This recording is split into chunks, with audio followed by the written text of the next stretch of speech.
Hi everyone, this is Supriya here, and today I'm going to talk with you a little bit about the importance of keeping a PCOS journal and how you can make one for yourself and how you can keep it simple. So I've seen a lot of people wanting to keep a journal, but then most of the time they end up not doing it. And I think the reason is that with all the things, looking at all the things that's available on the internet, we make it too complicated for ourselves to use it for a long term. So I love breaking things down, and I love making them simpler and keeping them more organized. So I have a list of things written down here that I want to share with you, and I hope it helps you because we are already approaching the end of the year. So I think there cannot be a better time to do this. So if you have been contemplating making a journal for yourself, I think you'll find these tips very, very useful. So let's talk first about the methods of keeping a journal. Now, I am talking specifically about keeping a PCOS journal. So there are two ways that you can do that. Either you can divide whole of your journal into 4 parts. First part will be writing all of your symptoms down, like acne, hair fall, bloating, pain, whatever that you've been experiencing, just jot it down there. And that will be the first part.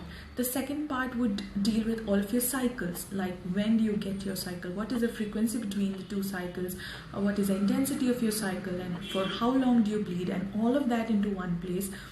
Because I tell you, when you go to your gynecologist or your doctor, it's really helpful for them if you can, show them all of your cycles for past few months, because it helps them to personalize a treatment for you and something that is more feasible for you.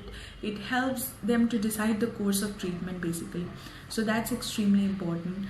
And another thing that you can do is that is the second part. The third part can be all of your appointments and when you have to meet your doctor the next time. And what I like to do is I also write down small notes for myself in there about the questions that you can have about PCOS that you want to talk to your doctor about, and about little things that you want to try and maybe want to check with your doctor first. So all of that into one section. And the last part of the whole journal can be all of your investigation and tests into one place, because it also helps you track all of your progress. So I think it's very, very important to do this, and this is the first method that you can do.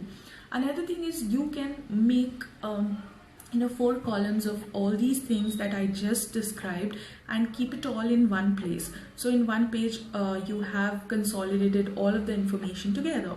So now I want to talk about the frequency of journaling. Now you can do it daily if that works for you. I try to do it weekly because that is more feasible for me. I can review my whole week and how I have done the whole week in terms of eating well, exercising, the symptoms I experienced, and everything consolidated in one place. So I use a second method of journaling. I try to keep everything in one page consolidated at one place, and I try to do that weekly. So that's how I do it. You can choose whatever works for you, whatever is functional for you. And there are some additional things as well that you can add. You can add the kind of exercises you're doing or you want to do. You can add the diet that you are doing. You can add the supplements that you're taking, but all of this is optional, right? So just divide it into 4 parts, as simple as that. Okay, do it weekly, monthly, daily, whatever works for you. So that is one part of it. And next, there are 2 apps that I like to use when I want to track everything related to PCOS. Number 1 app is called as Period Tracker, just simple period tracker. You can download it from Play Store, and it's an amazing app to keep track of all of your symptoms, cycles, frequencies, and everything. Even the drugs that you're taking. I think they have the app is free, but they do have a paid version, which is not necessary if you don't require it, with some additional feature. I'll try to share the app below.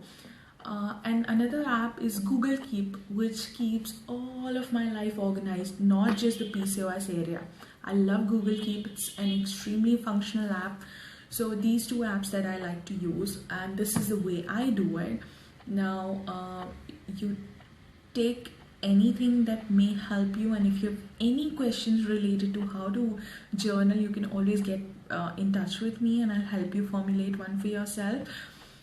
It is very, very important to keep a journal, to check the course of your action, check your progress, find the right treatment for you.